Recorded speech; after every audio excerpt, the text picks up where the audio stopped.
Mukhang may internal conflict po yata sa Bureau of Immigration at may mga grupo na mga empleyado na gustong mapaalis ang commissioner natin. Ano ba yan? It started with a white paper? Oo, Ano ba parang yan? Paano ganun ba yan? At nakarating po yan sa tanggapan ng Pangulo. Miss Dana, ano ba totoo dito? Bigyan natin ng background. Yung pong si Immigration Commissioner Joel Anthony Viado ngayon ay nahaharap sa isang kontrobersiya dahil meron pong ilang empleyado po ng Bureau of Immigration na who allege na Sangkot siya sa corruption. yun ang mga issue na binabato sa kanya. And of course, ang tugon ni Commissioner Viado is this is an orchestrated and well-funded campaign, smear campaign against him because he is instituting reforms. Kailangan ng reforma dahil po, Dana, sorry to say, sa mangilan-ngilan na corrupt din naman. Nasagasaan ng reforma. Oo, ako from personal experience, alam kong may corruption dyan na kailangan mong maglagay para umusad yung Ang mga mga nilalakad papeles. mo dyan. May mangilang-ilang corrupt. Pag dahil nga si Commissioner is instituting some reforms, kaya siya ngayon gustong tanggalin sa pwesto, di ba? Ito, ginagawa ito para nga maalis siya. Maalis siya. Dana, ang tanong natin,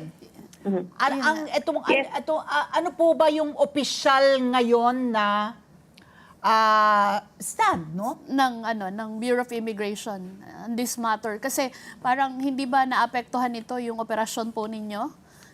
Kung may question sa leadership? Yes, Miss Ari, Miss Weng.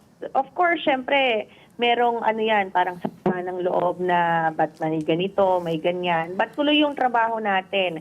Kasi ito po ay unsigned white paper na parang it's just parang kung ano-ano na lang ibinato, kung anong issue pinagsama-sama, napakadaming mga binabanggit na wala naman talagang clear na proof na binibigay.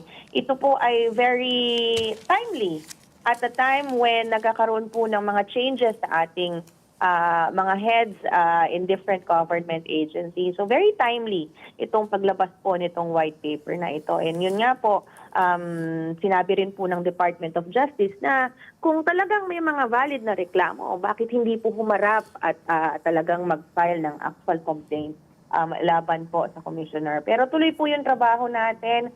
Marami pong ini-institute na reforms ngayon, lalo po yung one strike policy. Kapag may nahuli na may ginagawang kalokohan, talagang tsugi agad. Tsugi agad. So, may mga nasasaktan po doon sa mga ganong panuntunan ng ating Commissioner. And it's really something na sabi ko nga sa kanya, ganyan po ang buhay showbiz. It's part of your job and talagang may mga ganito po talagang kontrobersya. Pero yun nga po, ang sabi niya, tuloy lang ang trabaho. Kung wala naman tayong maling ginagawa, yung ating malinis na konsensya po ang sasalba po sa atin. So ano kasi, very serious yung allegation sa kanya na meron daw special agenda ang Commissioner Viado dito po sa pagpapabilis to release on bail yung mga dayuhan working for Pogos. May very serious allegation na meron tinatawag po na sa ilalim daw ng administrasyon ni Commissioner Viado, merong itong permanent quota visas. Ito po yung mga visas na ibinibigay po para magkaroon ka ng permanent residency to limited number of foreigners were sold to the highest bidders. So very serious po yung mga akusasyon kay Commissioner Viado that of course we cannot also sweep under the rug. Pero kamo nga, kung meron silang basehan dito sa mga reklamo na ito, ay magsamplas sila ng formal na reklamo. Yes, nagsabi rin naman po si Commissioner na bukas po ang kanyang tanggapan kung meron pong mga concerns, issues, at na meron pong mga probe na gagawin as a result of this issues na lumalabas.